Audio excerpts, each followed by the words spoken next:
All right, guys. And now we are looking at the way too early schedule prediction for BYU. So let's take a look here. They're led by Jake Retzlaff at quarterback right out the gate. Portland State should be a win. Stanford, sometimes they come with a good roster, but I think at home in Provo, I have confidence BYU can win that to start off 2-0.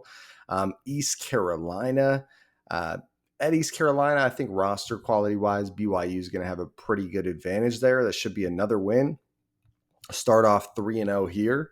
I think where the problems come into play for BYU is going to be at Colorado. I've got Colorado being, BYU should have a good roster, but I think the quarterback play at Colorado is going to be much better than Jake Retzlaff with Caden Salter.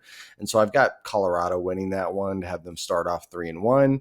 Then we've got a game at home against West Virginia. This is a good matchup, but I've got BYU winning this one. The roster quality, the home field advantage should be a good win for BYU. That puts you guys at 4-1. Then you're going to Arizona.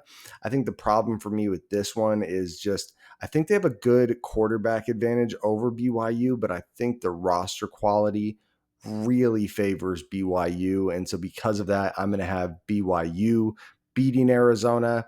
So that puts you guys at 5-1. And then at home against Utah.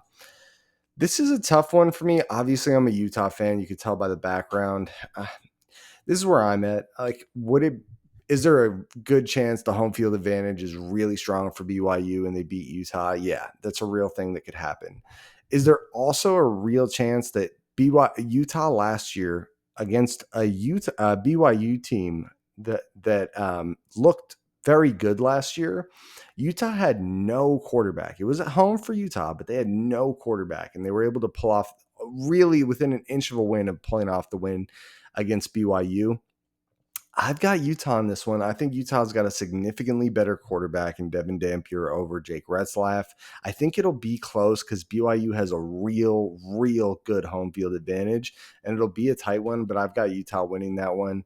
So that would put you guys at 5-2, I think. Then you're at Iowa State. This is going to be a tough stretch of games here. So at Iowa State, I've got Iowa State winning that one. I think they have a decent quarterback advantage, roster quality similar, maybe slightly into BYU, but then the home field advantage for Iowa State, I'm going to give it to them. So that puts you guys at 3 losses. Then you're heading to Texas Tech. I haven't had to pick this game yet, but now that it's here in front of me and I'm looking at it, I'm going to go ahead and give this one to Texas Tech. Baron Morton and that Texas Tech squad are pretty legit. They've got a real home field advantage, tortillas flying everywhere. So that puts you guys at 4 losses. Tough go there.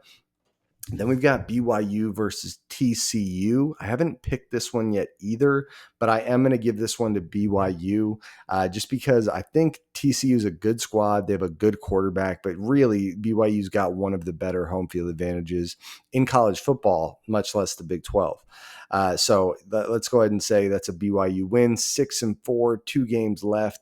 At Cincinnati, I think roster quality-wise, BYU is going to have a significantly better roster, even though I'd probably give the quarterback edge in Sorsby over Retzlaff and the home field advantage. I'm still giving this to BYU because of a good difference in roster quality.